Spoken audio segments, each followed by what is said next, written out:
आम्ही इंग्रजांनी उमाजीला पकडलं, पण जर आम्ही उमाजीला पकडलं नसतं तर भारताला दुसरा शिवाजी राजा मिळाला असता. सदाशिव आठवलेंचं एक पुस्तक आहे, त्या पुस्तकाचं नाव आहे राजे उमाजी मुक्काम डोंगर.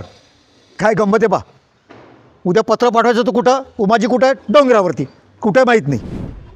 मॉकिंटॉश उमाजीचा शत्रू आहे, उमाजीला पकडण्याचं काम मॉकिंटॉशला दिलेलं आहे, पण मॉकिंटॉशने सगळं लिहून घेतलं आणि काय आश्चर्य, उमाजीचं चरित्र ऐकून मॉकिंटॉशच भारावला. आणि उमाजीनी काय केलं, उमाजीनी इंग्रजांच्या समोर शरणागती पत्करली. रास्तव जे जिजले कणकण तेच खरोखर विजयी जीवन.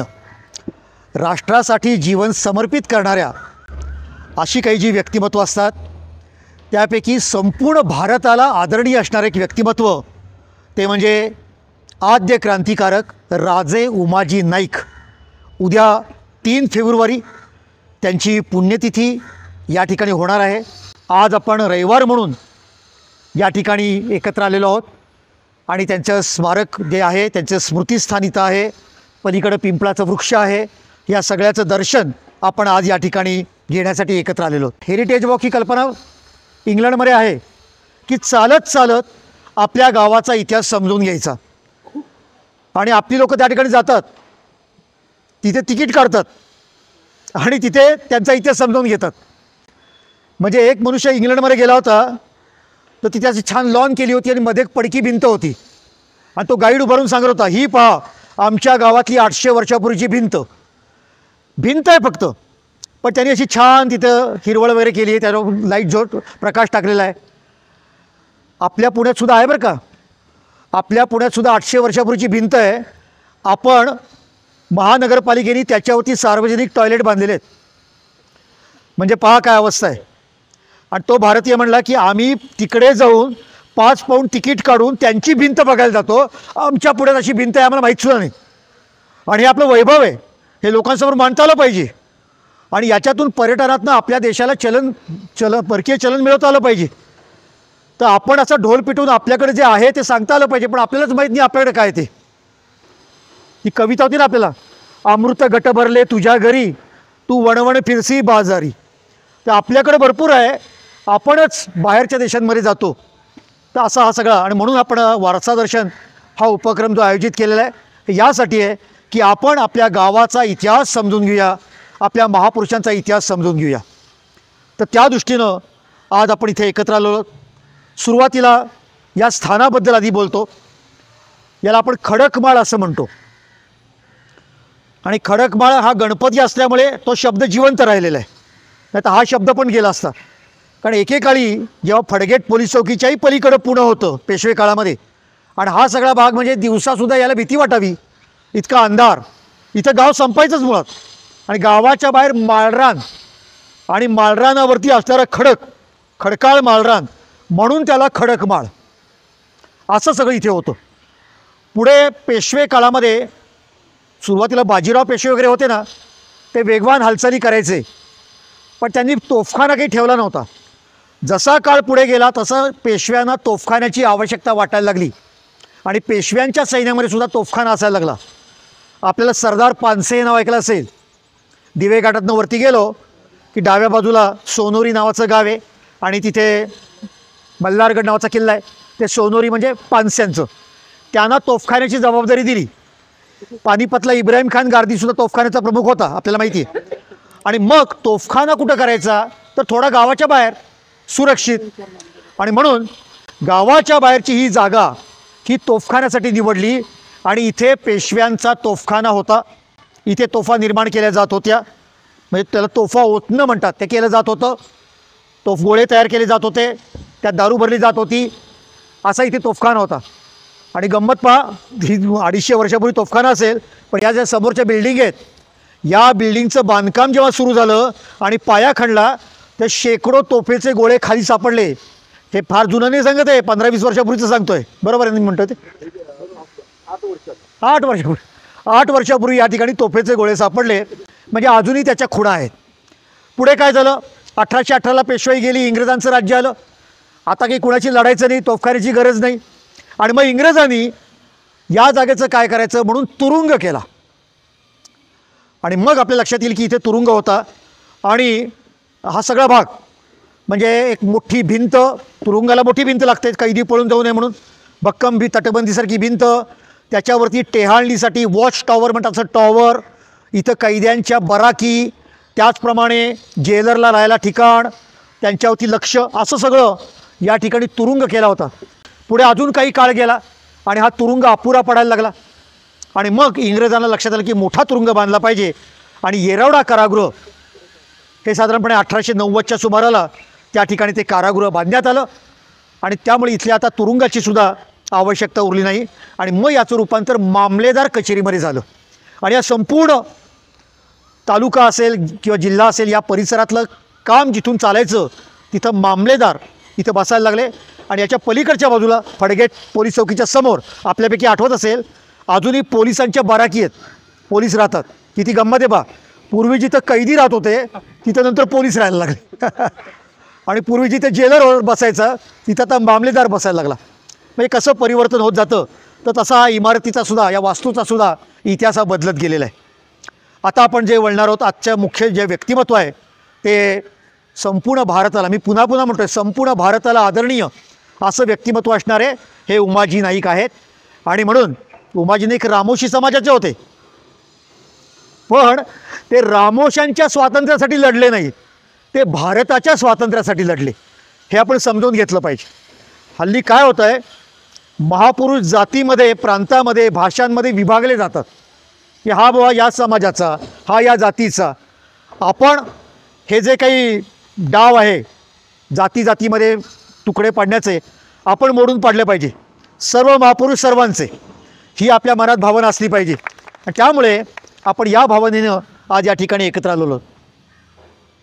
दिनांक 7 सप्टेंबर 1791 या दिवशी उमाजी नाईक यांचा जन्म झाला. वडिलांचं नाव दादाजी खोमणे, आईचं नाव लक्ष्मीबाई खोमणे.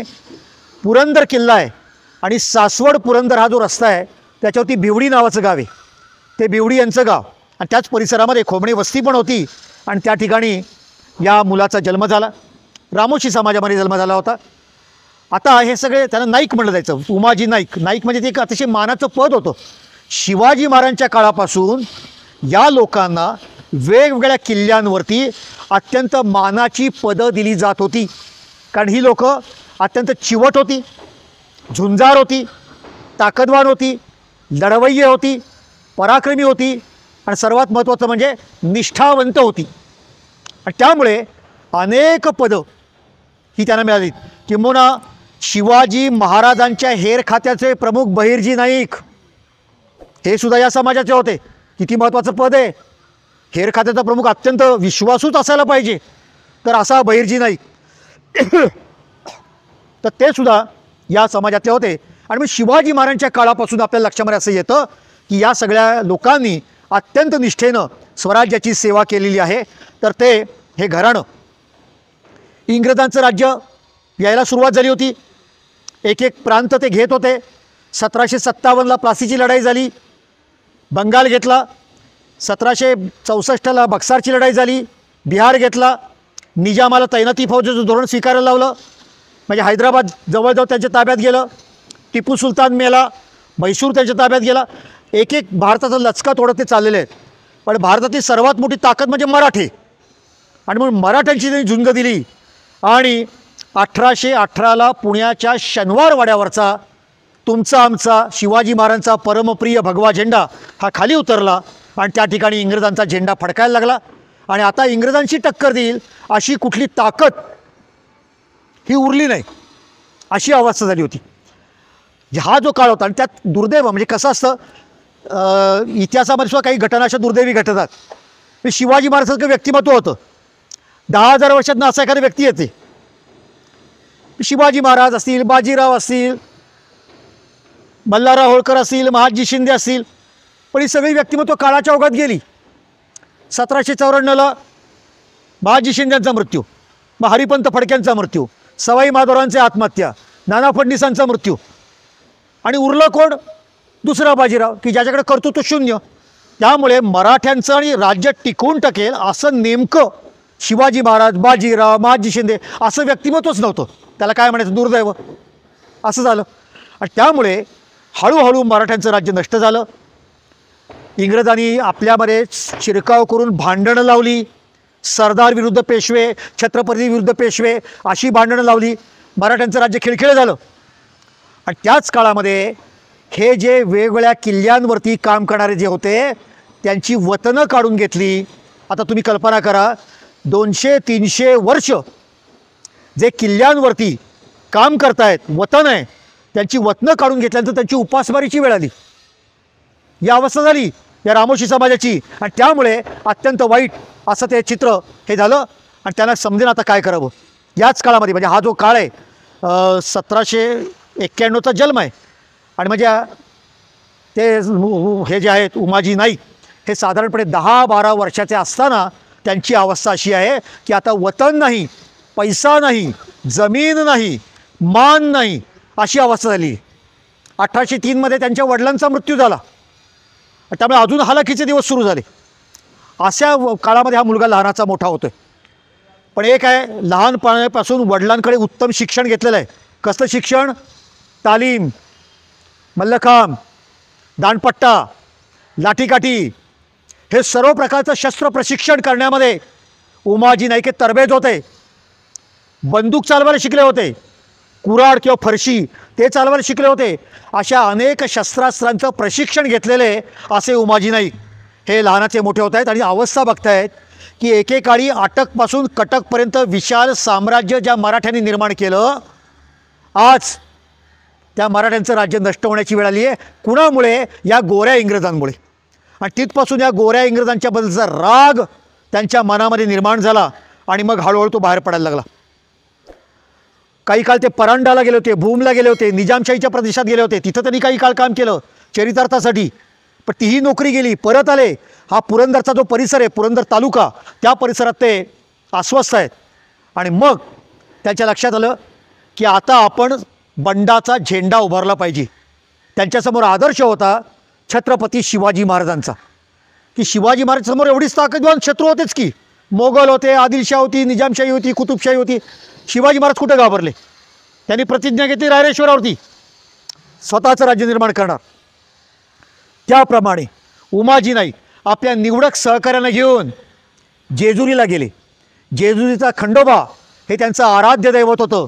आणि खंडोबासमोर त्यांनी सोमवती अमावस्येला शपथ घेतली, आम्ही स्वतःचं राज्य निर्माण करू आणि या देशातनं इंग्रजांना हाकलून देऊ. करा कल्पना, त्या काळामध्ये सगळा देश इंग्रजांच्या तावडीत सापडला आहे. आणि इंग्रज अत्याधुनिक शस्त्रास्त्र आहेत, संख्येनं कमी आहेत इंग्रज, पण त्यांची शस्त्र, त्यांच्या तोफा, त्यांच्या बंदुका, त्यांचं प्रशासन इतकं ताकदवान आहे की मोठमोठ्या सत्ता हरल्या. टिपू सुलतान काय सामान्य होता काय? मराठे काय सामान्य होते काय? शिखांची, रणजितसिंहाची सत्ता काय सामान्य होती का? अशा मोठमोठ्या सत्तांचा पराभव ज्या इंग्रजांनी केला, त्या इंग्रजांना मी देशातून हाकलून देईन अशा प्रकारचं स्वप्न ज्या मुलांनी लहानपणी बघितलं वयाच्या 18 वर्षी, त्या मुलाचं आपण मनापासून कौतुक केलं पाहिजे. मित्रांनो, यासाठी आपण टाळ्यांचा एकदा कडकडाट करूया. प्रतिज्ञा घेतली, काम सुरू केलं. सत्तू नाईक नव्हते, सत्तू नाईक त्यावेळेला रामोशी समाजाचे प्रमुख होते. त्यांच्या हाताखाली त्यांचे सहकारी म्हणून उमाजी नाईक राहत होते. कामाला सुरुवात केली. रामोशांची फौज उभी केली, सेना उभी केली, त्यांना शस्त्र दिली. काय शस्त्र असणार त्यांच्याकडं? तलवारी, दांडपट्टे किंवा काही ठिकाणी कुऱ्हाडी, फरशी अशा शस्त्रांनी लढत आहेत. पण लढायला सुरुवात केली आणि त्यांनी त्या ठिकाणी प्रचंड मोठा संघर्ष हा इंग्रजांच्या विरुद्ध मांडलेला होता. असं काम सुरू केलं. इथे भोरजवळ विंग नावाचं गाव आहे. त्या विंग गावावरती जेव्हा दरोडा टाकला, हल्ला केला, त्या उमाजी नाईक यांना पकडलं. ही घटना आहे 1818ची. त्यांना 1 वर्ष तुरुंगात राहावं लागलं. पण तुरुंगामध्ये राहिल्यानंतर त्यांनी त्याचा फायदा करून घेतला.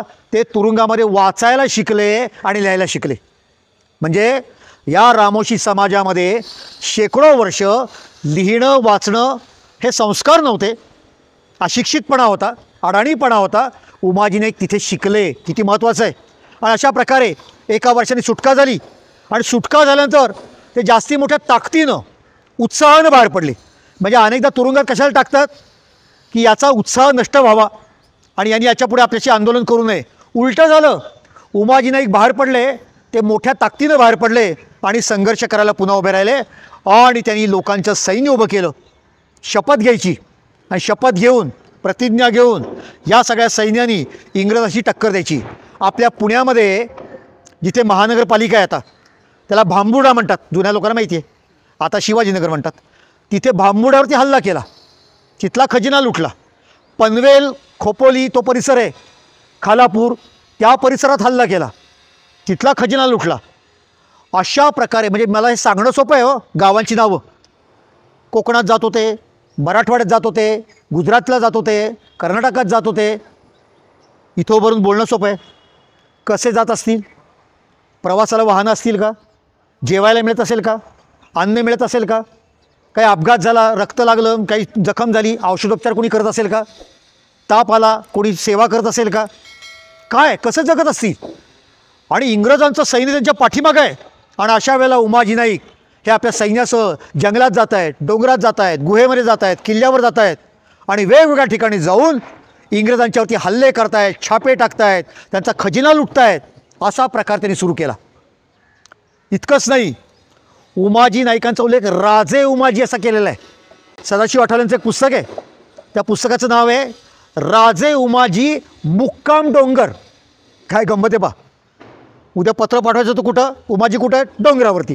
कुठं माहीत नाही. कसं विलक्षण आहे. पण राजे म्हणलं आहे.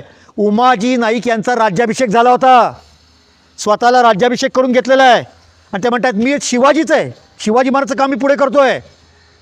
आणि म्हणून तुम्ही ते चित्र डोळ्यासमोर आणा. रात्रीचे 3 वाजलेले, जुना काळ, ट्यूबलाईट वगैरे काही नाही आहे आणि उमाजी नाईक एखाद्या गावाच्या बाहेर जात आहेत. गावात बातमी जाती आहे राजे उमाजी गावाच्या बाहेर आलेले आहेत.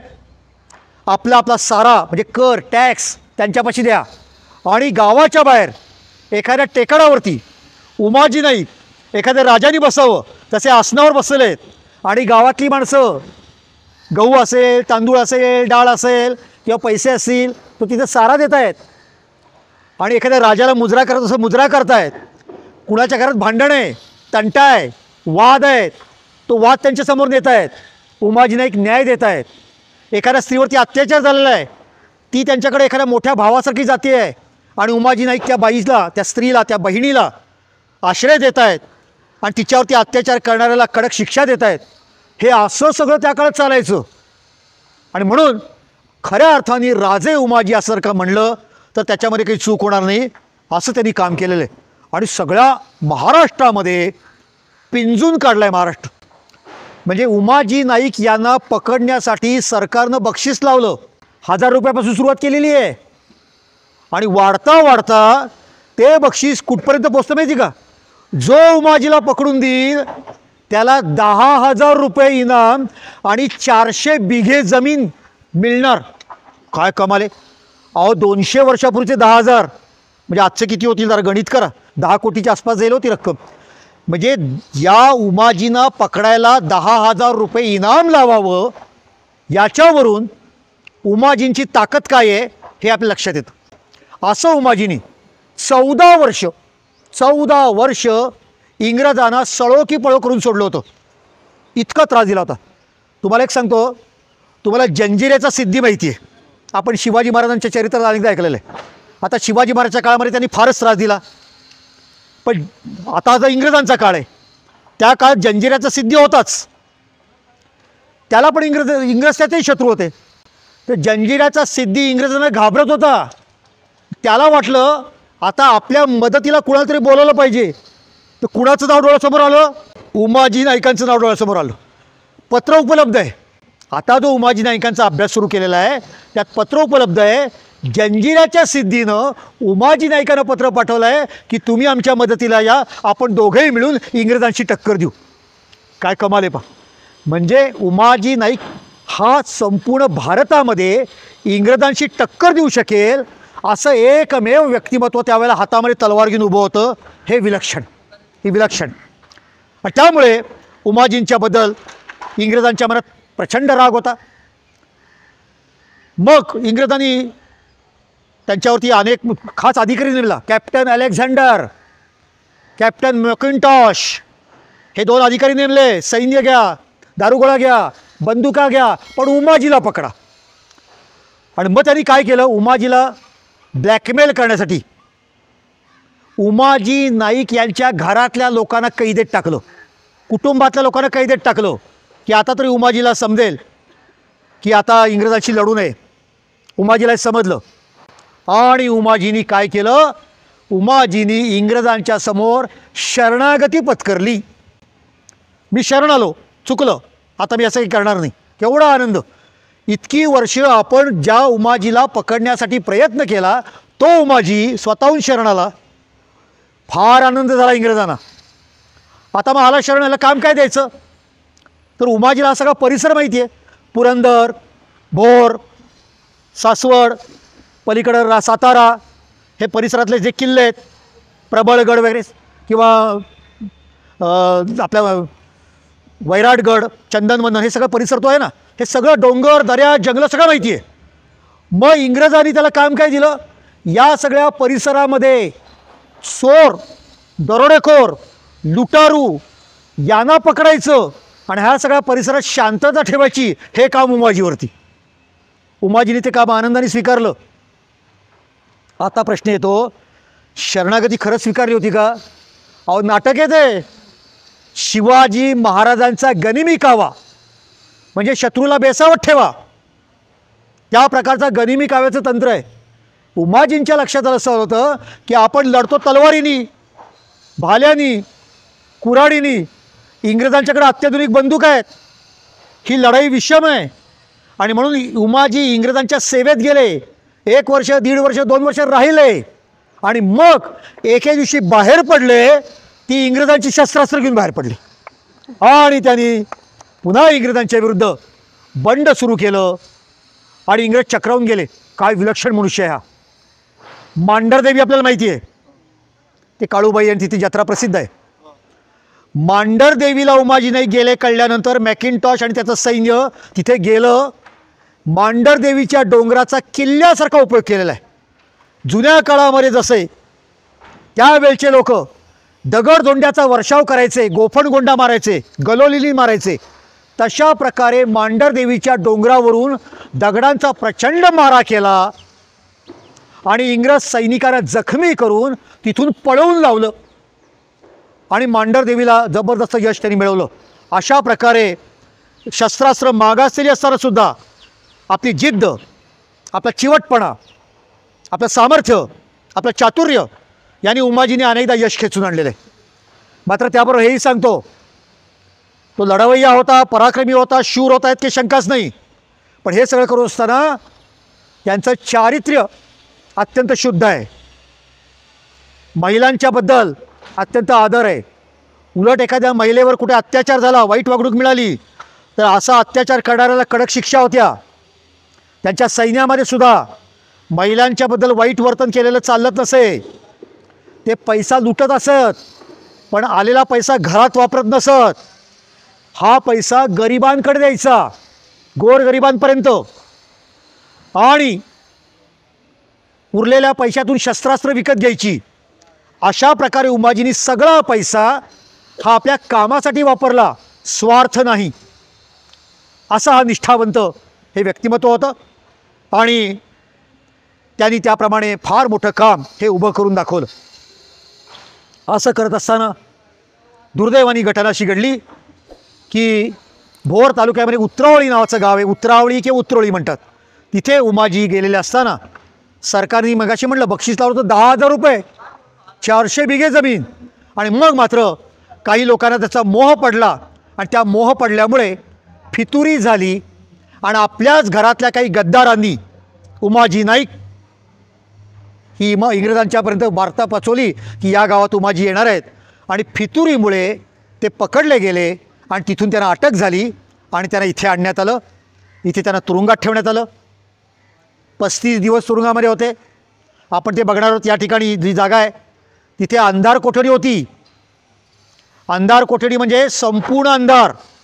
बाहेर सूर्य उगवला, सूर्य मावळला, आतमध्ये 24 तास अंधार, कळतच नाही. म्हणजे जेवण देणारा सुद्धा दाराच्या खालनं ताट आतमध्ये सारणार, आतमध्ये जेवण करायचं, टॉयलेट वगैरे सुद्धा आतमध्येच, बाहेर महिनोन महिने कळणार नाही बाहेर सूर्य उगवला आहे का नाही. अशा प्रकारची वाईट अवस्था जी असते ती अंधार कोठडी. अशी अंधार कोठडी या ठिकाणी होती. जेम्स टेलर हे त्यावेळेचे न्यायाधीश होते. इथेच त्यांच्यावरती खटला चालला आणि मग त्यांना शिक्षा देण्यात आली, मरेपर्यंत फाशी. अशा प्रकारचा हा महान देशभक्त, त्यांना फाशीची शिक्षा ही जाहीर करण्यात आली. आणि इथे आतमध्ये आपण जाणार आहोत. तिथे गेल्यानंतर आपलं मन भरून येतं, गहिवरतो आपण. आतमध्ये उमाजी नाईकांचा अत्यंत मर्दानी असा पुतळा आहे. आपण कधी जेजुरीला गेलात तर जेजुरीवरती सुद्धा उमाजी नाईक यांचा अतिशय भव्य अप्रतिम असा पुतळा आहे, कारण ते त्यांचं कुलदेवता होती. पण जिथे आता पुतळा आहे असं म्हणतात की त्या ठिकाणी आड होता आणि त्या आडाच्या वरती उमाजी नाईक आणि त्यांच्या 2 सहकाऱ्यांना फाशी दिलं आणि म्हणून त्याच ठिकाणी आता त्यांचं स्मारक करण्यात आलेलं आहे. मित्रांनो, उमाजी नाईकांना फाशी झाली पण तरी इंग्रज सरकारांचा क्रूरपणा कमी झाला नाही. काय केलं त्यांनी? इतका राग येतो, संताप येतो. उमाजी नाईक यांना तो फाशी दिल्यानंतर त्यांचा मृतदेह आणला आणि ते पिंपळाचं झाड आहे, या पिंपळाच्या झाडावरती त्यांनी उमाजी नाईक यांचा मृतदेह 3 दिवस टांगून ठेवला. कशासाठी? याच्या पुढे आमच्या विरुद्ध बंड कराल, बगावत कराल तर तुमची अशी अवस्था होईल. यापुढच्या येणाऱ्या क्रांतिकारकांना भीती वाटावी, दहशत वाटावी म्हणून उमाजींचा मृतदेह त्या पिंपळाच्या झाडावरती टांगून ठेवलेला होता. तेव्हा उमाजी नाईक यांनी आपला अखेरचा श्वास ज्या ठिकाणी घेतला ती पवित्र जागा आहे, त्यांचं स्मारक आहे. जाता आता 2 गोष्टी सांगतो. उमाजी नाईक यांचं पहिलं चरित्र कोणी लिहिलं आपल्याला माहीत नव्हतं, कारण इंग्रज काय म्हणतात? दरोडेखोर, लुटारू, चोर. आणि कुठला काळ आहे? 1832ला फाशी झालेले, म्हणजे त्यावर वर्तमानपत्र तरी कुठं होती हो, माहीतच नाही उमाजींबद्दल. इथे उमाजी बसायचे कोठडीमध्ये आणि जो मगाशी मी सांगितलं ना मॉकिंटॉश, तो उमाजीला पलीकडे उमाजी बसायचा आहे तुरुंगात आणि मॉकिंटॉश म्हणायचा तू काय काय केलं सांग, आणि उमाजी सांगायचा. मॉकिंटॉश उमाजीचा शत्रू आहे. उमाजीला पकडण्याचं काम मॉकिंटॉशला दिलेलं आहे, पण मॉकिंटॉशने सगळं लिहून घेतलं आणि काय आश्चर्य, उमाजीचं चरित्र ऐकून मॉकिंटॉशच भारावला. शत्रू आहे तो. खरं तर केवढा राग आहे त्याच्या मनात उमाजीबद्दल, पण असं विलक्षण घडलेलं आहे. उमाजीचं विलक्षण पराक्रम, शौर्य, त्याग, देशभक्ती बघून मॉकिंटॉश घाबरला, भारावला आणि त्यांनी चरित्र लिहिलं. उमाजीचं पहिलं चरित्र भारताचे शत्रू असणाऱ्या इंग्रजांनी लिहिलं. शत्रूंनी सुद्धा ज्याचं कौतुक केलं आणि त्यातलं एक वाक्य सांगतो. एका वाक्यात उमाजीचं कौतुक काय करतायत? त्याचं म्हणतायत, आम्ही इंग्रजांनी उमाजीला पकडलं, पण जर आम्ही उमाजीला पकडलं नसतं तर भारताला दुसरा शिवाजी राजा मिळाला असता. टाळ्यांचा कडकडाट पुरा पडेल. दुसरा शिवाजी राजा. त्याचा याचा अर्थ असा आहे की आम्हाला इथे राज्यच करता आलं नसतं, या उमाजीने आम्हाला हाकलूनच दिलं असतं. त्याच शिवाजी महाराजच्या मार्गावर ते चालले होते आणि ते करत होते त्याप्रमाणे काम, हे त्यांनी काम केलेलं. उमाजींचं आणखीन एक वैशिष्ट्य बघा, हा पहिला क्रांतिकारक आहे. त्यानंतर 1857 झालं. नानासाहेब पेशवे, तात्या टोपे, झाशीची राणी, बहादूरशाह, बेगम झीनत महल लढले, वासुदेववंत फडके लढले, टिळक लढले, गांधी लढले, नेहरू लढले, सावरकर लढले, पुढे अनेक जण लढले. पण यापैकी कुणी स्वातंत्र्याचा जाहीरनामा काढला? झालंय कसं? उमाजी नाईक, अडाणी, अशिक्षित, रामोशी घरात जन्माला आलेला मुलगा, पण यांनी 1831मध्ये स्वातंत्र्याचा जाहीरनामा काढला होता. काय कमाल हो. आम्ही आमच्या शाळेमधल्या विद्यार्थ्यांना अमेरिकेचा जाहीरनामा शिकवतो, इंग्लंडचा तर मॅग्ना चार्टा शिकवतो, फ्रेंच राज्यक्रांती शिकवतो. हे कुठं माहिती आहे? उमाजी नाईक यांनी त्या काळामध्ये जाहीरनामा काढला होता आणि वरती आतमध्ये गेलात की तो सगळा जाहीरनामा लिहिलेला आहे. आणि ते म्हणतायत इंग्रजांचं राज्य गेलं, इंग्रजांना मारा, ठोका, खलास करा. बघा, पुढच्या काळामध्ये गांधीजी आल्यानंतर अहिंसा आणि सशस्त्र क्रांती याच्यावर खूप संघर्ष झाला. उमाजींची भूमिका स्पष्ट आहे, हातामध्ये शस्त्र घेऊन मुंडकी उडवा, काही पाप नाही याच्यामध्ये. उमाजींनी जेजुरीला असताना 4 इंग्रजांची मुंडकी उडून त्या मॅकिंटॉशला भेट म्हणून पाठवली होती. खबरदार, पत्र आहेत उमाजींची, नीट वागा, महागात पडेल अशी धमकी. काय आहे? इंग्रजांची ताकद केवढी, जगामध्ये सूर्य मावळत नाही असं ज्यांचं साम्राज्य, त्या साम्राज्य असणाऱ्या इंग्रजांना हा उमाजी धमकी देणारी पत्र लिहितो. नीट राहा, खबरदार, अशी भाषा आहे त्याची. काय ताकद आहे, कमाल वाटते आपल्याला. आणि त्या उमाजीनं त्यात लिहिलेलं आहे, या इंग्रजांची मुंडकी उडवा, त्यात काही चूक नाही, सारा आम्हाला द्या, खबरदार इंग्रजांना टॅक्स दिला तर. मी तुम्हाला सांगतो, उमाजींच्या 14 वर्ष उमाजींची कारकीर्द, पण या 14 वर्षात हा पुरंदर तालुका स्वतंत्र राष्ट्र होतं. उमाजीच राजे होते, लोक टॅक्स त्याला देत होती, भांडण तंटा झाला तर उमाजीकडे जात होती, इंग्रजांकडे जात नव्हते. म्हणजे हा भाग उमाजीनं स्वतंत्र करून दाखवला होता. त्याला प्रतिसरकार आपण म्हणतो ना पुढच्या काळामध्ये. आपल्या सातारचे महान क्रांतिकारक क्रांतिसिंह नाना पाटील, ते नंतर उमाजींनी वेगळं काय केलं, स्वातंत्र्य मिळून दाखवलं होतं. असं उमाजींचं व्यक्तिमत्व आहे. आणि त्यामुळे या महान देशभक्ताला त्यांच्या पुण्यतिथीच्या निमित्तानं आपण या ठिकाणी नतमस्तक होण्यासाठी इथे एकत्र आलेलो आहोत. मित्रांनो, आम्ही दरवर्षी या पिंपळाच्या झाडाखाली येतो, त्याला नतमस्तक होतो. 3 फेब्रुवारीला येतो, 7 सप्टेंबरला येतो, 10 मे हा 1857चा दिवसही आम्ही इथे अनेकदा साजरा केलेला आहे. मला या झाडाकडे बघून काय वाटतं माहिती का, ते पिंपळाच्या झाडाची सळसळत आहेत पानं.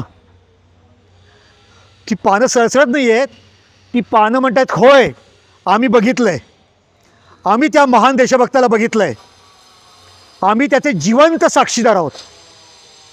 त्या झाडांनी ते बघितलं आहे. आपण कधी आळंदीला गेलात का? आळंदीला ज्ञानेश्वरांच्या आईचा सहवास लाभला तो एक सोन्याचा पिंपळ आहे. मला असं वाटतं की आळंदीचा पिंपळ हा भक्ती मार्गाचा सोन्याचा पिंपळ असेल तर मामलेदार कचेरीमधला हा पिंपळ हा क्रांती मार्गाचा सोन्याचा पिंपळ आहे, असं त्याच्याबद्दल आपल्या मनात आदराची भावना असली. पण कवी कुसुमाग्रजांनी कवितेमध्ये म्हणलं आहे, गरजा जय जयकार क्रांतीचा. आपल्याला कविता माहिती आहे. या कोठडीमध्ये मी जेव्हा बघतो इथं उमाजी राहत असेल, पण शरण नाही आला. काही जण शरण गेले, त्याला कधी आपल्या मार्गाचा पश्चात्ताप नाही झाला. जे केलं ते अभिमानाने केलं, मृत्यूला सामोरं गेला, अभिमानानं गेला, असं व्यक्तिमत्व आहे. आणि म्हणून कुसुमाग्रज म्हणतात, श्वासा नोजा वायू संगे ओलांडून भिंत, अन आईला कळवा आमच्या हृदयातील खंत, सांगा वेडी तुझी मुले ही या अंधारात, बद्ध करानी अखेरचा तुझं करती प्रणिपात, तुझ्या मुक्तीचे एकच होते वेड पर्यानिवार, तयांना वेड पर्यानिवार, गरजा जय जयकार क्रांतीचा, गरजा जय जयकार.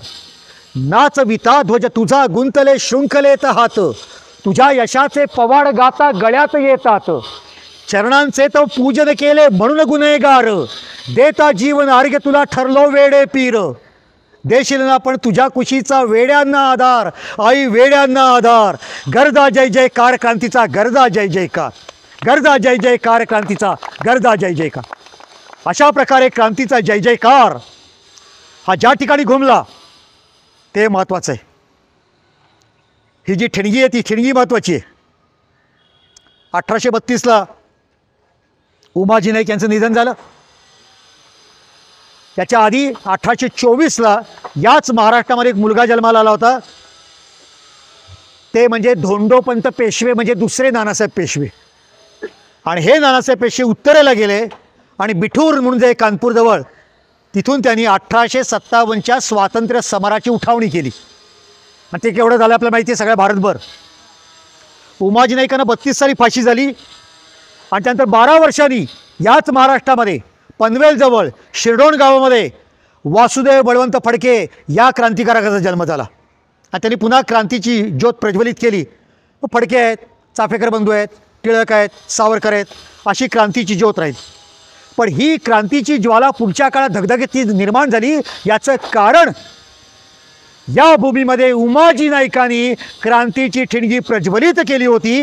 हे उमाजींचं कर्तृत्व आपण विसरता कामा नये. 1818ला पुण्याच्या शनिवारवारचा झेंडा उतरला आणि लगेच 10 वर्षाच्या आत पुन्हा क्रांतीला सुरुवात झाली. कारण ही भूमी ही अत्यंत पवित्र आहे. जगामध्ये गावं अनेक असतील, शहरं अनेक असतील, पण पुण्याचं भाग्य काय आहे? या पुण्यामध्ये शिवाजी राजानं सोन्याचा नांगर फिरवला. पण नुसता सोन्याचा नांगर फिरवला नाही, देशभक्तीची पेरणी करून पराक्रमाचं पीक काढलं. आणि म्हणून या पराक्रमाला आलेलं फळ ते म्हणजे उमाजी नाईक आहेत. त्यांच्याबद्दल आपल्या मनात आदर होणं हे स्वाभाविक आहे. आणि म्हणून आज आपल्याला या ठिकाणी त्यांचं स्मारक, त्यांचं स्मृतीस्थळ हे बघण्याची संधी मिळालेली आहे. सुनीलजी, सुनील या ठिकाणी उमाजी नाईक यांच्या स्मारकाचं काम करणारे माझे मित्र सुनील जाधव या ठिकाणी उपस्थित आहेत. आपण त्यांचं स्वागत करूया. खरं तर आपण त्यांच्याकडे आलेलो, पण मी यासाठी त्यांनी इथे बोलवलेलं आहे. मी गेली 25 वर्ष हेरिटेज वॉक करतो आहे. पुण्यामध्ये अनेक क्रांतिकारक राहिले. काही काही ठिकाणं मी आत्ता बघितली, आपणही बघितली. विंचुरकर वाडा होता, चाफेकरांचं घर मी लहानपणी बघितलेलं आहे, वासुदेवंत फडक्यांचं आहे अजून. पण ही काळाच्या ओघात इमारती गेल्या आणि त्यांची स्मारकं नष्ट झाली. पण एखाद्या देशभक्ताचं स्मारक कसं असावं याचं आदर्श उदाहरण कुठलं असेल तर हे उमाजी नाईकांचं स्मारक आहे. आणि म्हणून यांच्या समितीचं आपण टाळ्या वाजवून जोरदार कौतुक केलं पाहिजे. अनेक वर्ष सरकारकडे त्यांनी प्रयत्न केला, या ठिकाणी स्मारक केलं, उमाजी नाईकांचा अतिशय देखणा पुतळा निर्माण केला. एका अप्रतिम स्मारक म्हणजे क्रांतिकारकाचं स्मारक कसं असावं हे त्यांनी दाखवून दिलेलं आहे. आणि मला खात्री आहे की पुढच्या काळामध्ये हे केवळ स्मारक होणार नाही तर सर्व भारतीयांचं हे क्रांती तीर्थ बनेल. इतकी जागा अत्यंत महत्त्वाची आहे. आता असं ठरलेलं आहे 9 वाजता पुढच्या 9 तारखेला 9 फेब्रुवारीला सरसेनापती महादजी शिंदे यांची वानवडीमध्ये जी छत्री आहे तिथे आपण हा कार्यक्रम करावा. आणि महादजी शिंदे यांची पुण्यतिथी 12 तारखेला असते, म्हणून 9 तारखेला त्यांची शिंदे छत्री अतिशय देखणी वास्तू आहे भारतातील, म्हणजे वास्तू म्हणून सुद्धा अतिशय देखणं आहे. तर ते आपण बघायला तिथे एकत्र येऊया. आणि जमलं तर 26 फेब्रुवारीला स्वातंत्र्यवीर सावरकर यांची फर्ग्युसनमधली जी खोली आहे ती बघायला जायचं. असे काही कार्यक्रम आपल्या डोळ्यासमोर आहेत. त्या दृष्टीनं आपल्याला नक्की बातमी ही सकाळमधनं आणि व्हॉट्सअप ग्रुपमधनं मिळेल. तर आपण पुन्हा एकदा या ठिकाणी संयोजकांनी आपल्याला या ठिकाणी येण्याची परवानगी दिली म्हणून आपल्या वारसा दर्शन ग्रुपच्या वतीनं मी त्यांचे आभार मानतो. आणि आपण आता दर्शनाला जाणार आहोत. एकदा गर्जना करूया. बोला भारत माता की वंदे वंदे. इन्किलाब इन्किलाब.